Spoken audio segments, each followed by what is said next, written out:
Hello, this is Giselle Gamby, business and life coach and proud host of the Intuitive Pool podcast. We're now pivoting to season 4 with an invitation to raise the stakes. I know I was made to remind people to raise the stakes, to seize, to claim, and execute the vision that you've intuitively seen, and to never accept the crumbs. What would it mean if you raised the stakes in your own life? What would you say yes to? And what would you say an undeniable no to? Be inspired, be agitated, be activated, and most of all, hold this truth, that when you raise the stakes, the quantum field will show you dreams you didn't even know you had.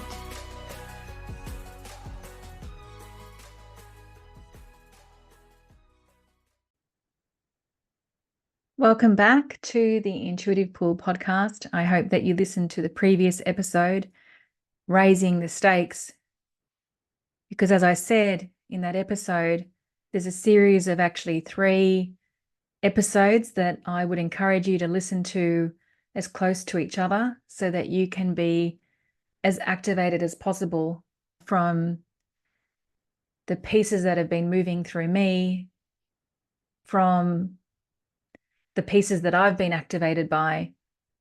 And I'm really recording these episodes so that you can experience a real quantum shift in reality. And that's the truth. That's why I'm recording these episodes, so that you can experience a quantum shift in reality, so that you can bend reality. So this episode is a pretty special one. I had a session yesterday at 4 o'clock with a wonderful woman who started coaching with me not long ago. She was referred to me by Dr. Carol Haddad, as you've heard me speak to before on this podcast, and who you've also heard her speak potentially on this podcast. Yesterday at 4 o'clock, I'll just call her Elle. Elle said to me that her PET scan results came early and that she received them that morning at 11 o'clock. Now, Elle had been diagnosed, this was the second time she was diagnosed with stage 1 breast cancer in 2022. And then in March this year, 2024, the cancer reappeared. But this time it was stage 4 cancer. Yesterday, when we had our call at 4 o'clock, she said to me that she was going to message me with the scan results, but then decided that she wanted to tell me live. And then at 4 o'clock, she told me that the PET scan results showed total resolution.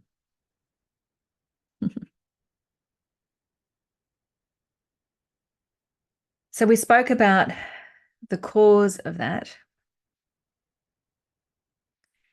And I want to share the answers, I should say. And then I want to share just how activated I was from our conversation, and then what followed last night, and then what followed this morning. So when she was diagnosed in March, she asked her oncologist, her then oncologist, how many people, if at all, had experienced radical remission under their care. And the doctor said that he had one lady, and that Elle, the way that she responded to him saying, I had one lady, she said, I'm going to be your next. Mind you, the doctor had also said that whilst there are treatments, that the cancer is largely incurable. So let me share what we spoke about yesterday with you around the reason why we can see her PET scan results showed that she is in radical remission. First of all, because she didn't believe in what the doctor said. She didn't blindly believe that the cancer being highly incurable, she didn't actually believe that as truth. And she decided to believe in herself. And she decided to have faith in the power of her spiritual relationship. So I'm not going to go into depth with each of these points. I just want to speak to the points at their highest level, because there are other places I want to go to on this podcast. So that was number one, bloody powerful. Number two, she followed her intuition all the way through. That led her to having the most perfect and right support for herself. That led her to finding Dr. Carol Haddad, integrative oncologist extraordinaire, very dear person in my life, who is changing the face of how we hold and perceive cancer. She experienced and gave herself regular EFT tapping. In fact, we would have sessions after tapping at times, and we would use the sessions to capture what had happened through the EFT tapping. She gave herself hypnosis. She gave herself neurophysics, acupuncture, meditation, and poetry. She's written a lot of poetry, and of course, she gave herself coaching. So that was number two. She followed the intuitive pull and gave herself all the right and perfect support. Number three, she really took responsibility to clean up her identity that she'd known herself to be right from when she was a little girl, and she remembered herself sitting on her or standing on her mat, playing her violin like a good girl, practicing like a good girl. So she took responsibility to clean up her perfectionist personality, her control personality, her A-type personality. She really took responsibility for seeing how that type of personality had the effect of not allowing herself to feel and to grieve when her father passed, not allowing herself to feel all the emotions that are here when she is being told that she's been diagnosed with cancer.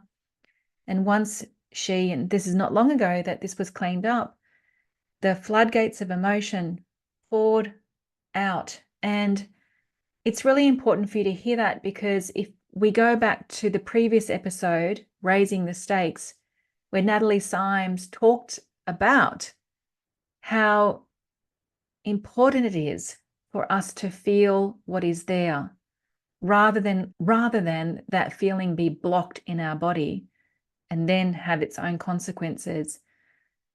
Elle has completely embraced her emotional body and has been feeling beautifully. And it's been a really important part of her process.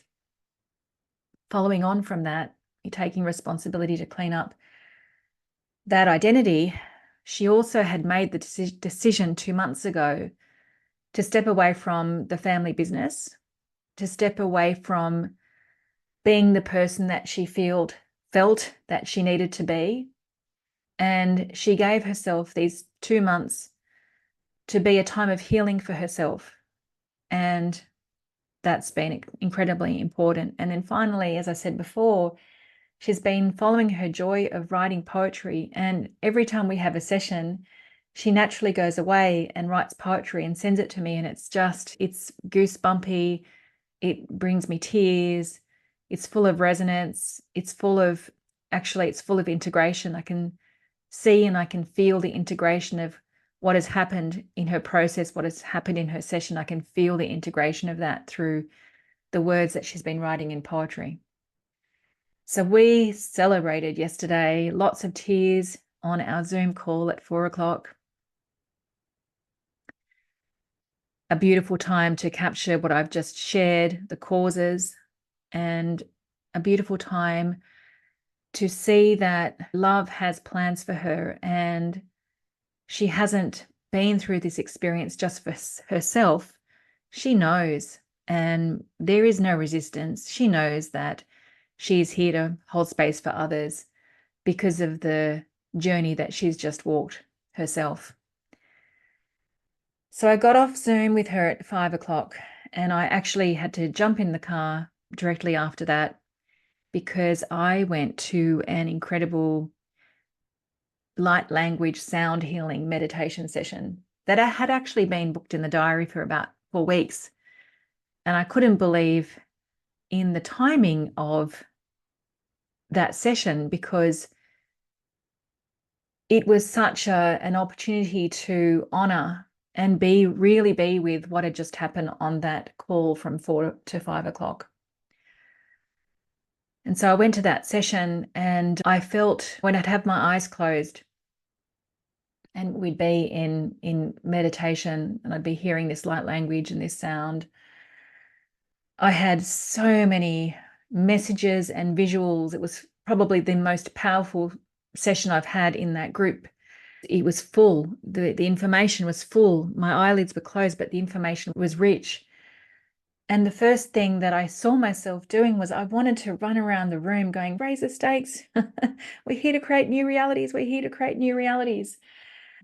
I had just been away on the weekend with very beautiful people who I've met through coaching, who came to our Croatia retreat in in September 2022, and then in Kenya retreat in May 2023.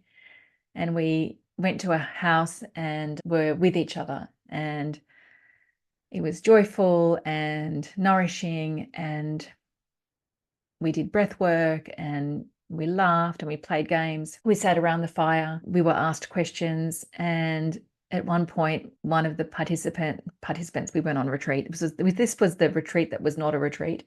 One of my friends was literally dancing around the fire in joy. And that's what I felt like doing yesterday. I felt like getting up in that room and running around going, raise the stakes.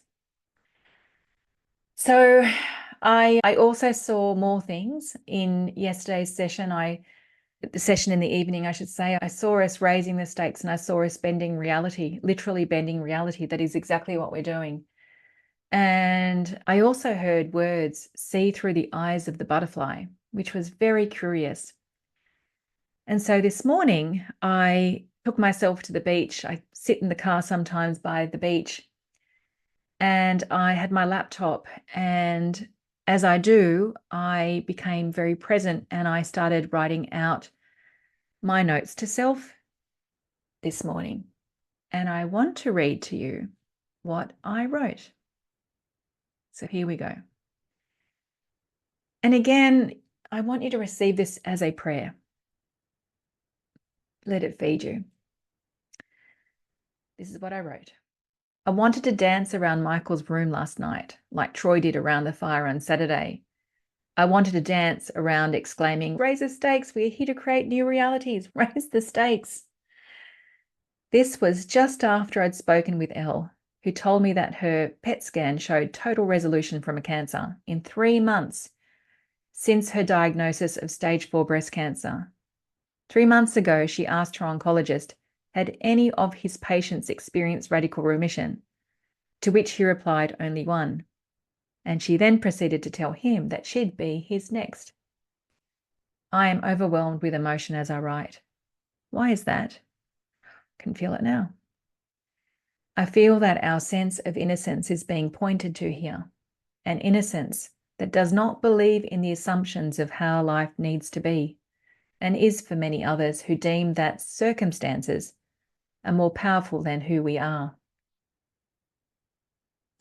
I feel that our sense of innocence is being pointed to here, an innocence that does not believe in the assumptions of how life needs to be, and is for many others who deem that circumstances are more powerful than who they are. Again, I'm overwhelmed with emotion as I write that. I need a tissue. Innocence is not naivety, as some would believe. Innocence is being free from the stickiness of assumptions based on fear, finality, and absoluteness. When we locate ourselves in this sense of innocence, we do not play in the stickiness of that web of fear. Let us honor that innocence that sees and believes in the good nature of life and each other. Let us honor that innocence that sees through the eyes of the butterfly. Sees through the eyes of the butterfly. are the words that came to me in Michael's session last night. What does that mean? It elicited a playful curiosity. A butterfly does not know it will become a butterfly when it is in its chrysalis. In the chrysalis, it is dark, seemingly absent of light. Yet, its absence of light is an illusion because growth and transformation is occurring. And there is a moment of contraction that is necessary for the butterfly to finally appear. Without the tension of that contraction, the emerging butterfly would in fact die and not come to life. In moments of darkness, we cannot always see who we are becoming. But as I heard in breathwork on Sunday, when we project our desires into the quantum field, we will be shown dreams we never knew we had. I'll say that again.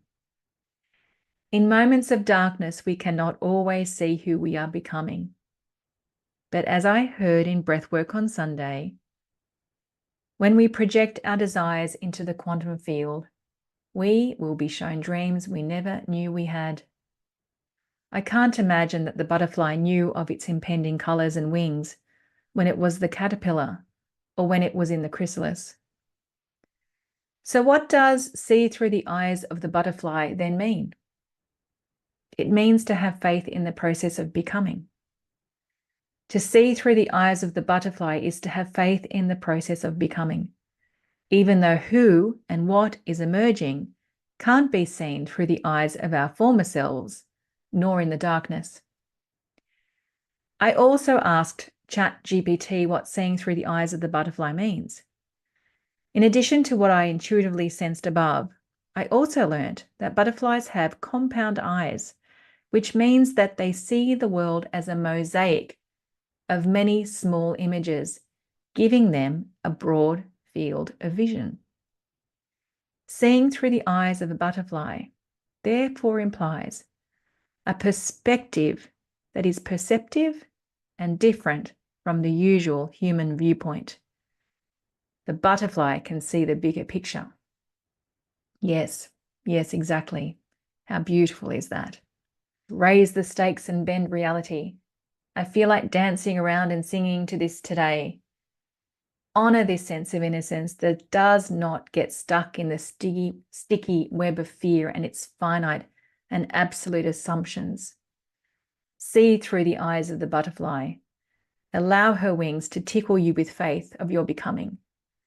And know in no uncertain terms and conviction that we are bending reality through our innocence, devoted to love rather than fear, and thus nothing but miracles, whatever they may be, is our only absolute reality.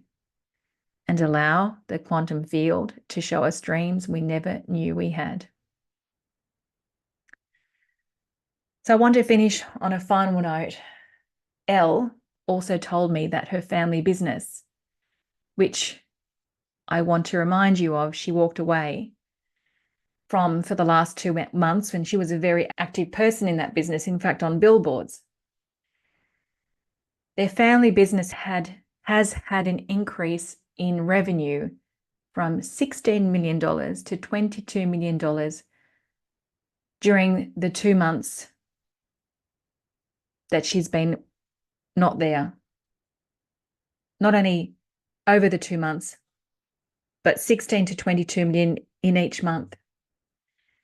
Now, that's counter to how people would think, right? When we are in the sticky web of fear, we would say that her absence would have caused or would have had a negative impact on their business.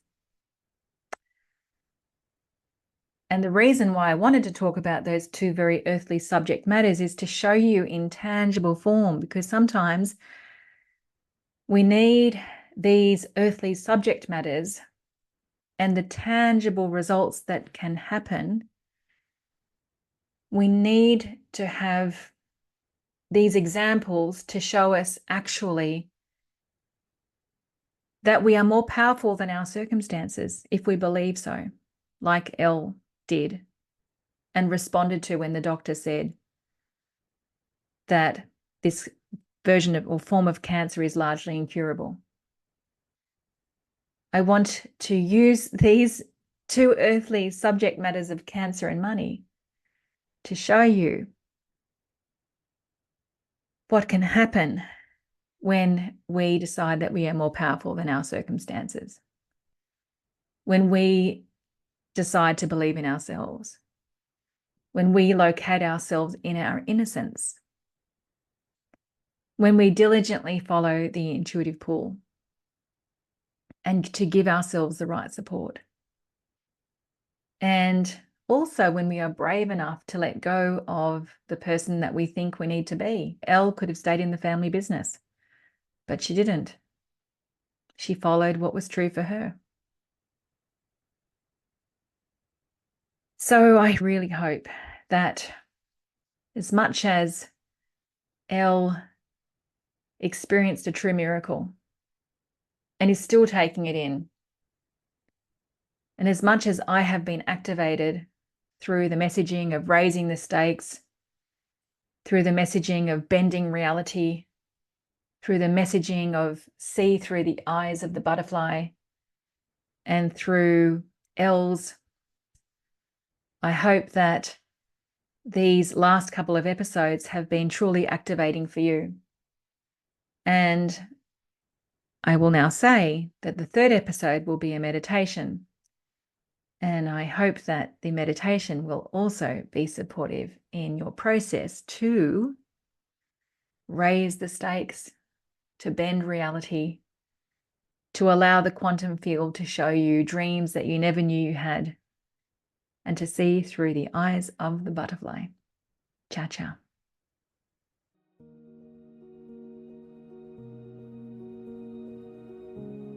Hey guys, if you love this podcast, I have 2 requests. Number 1, sign up to the newsletter, which you can find in the show notes.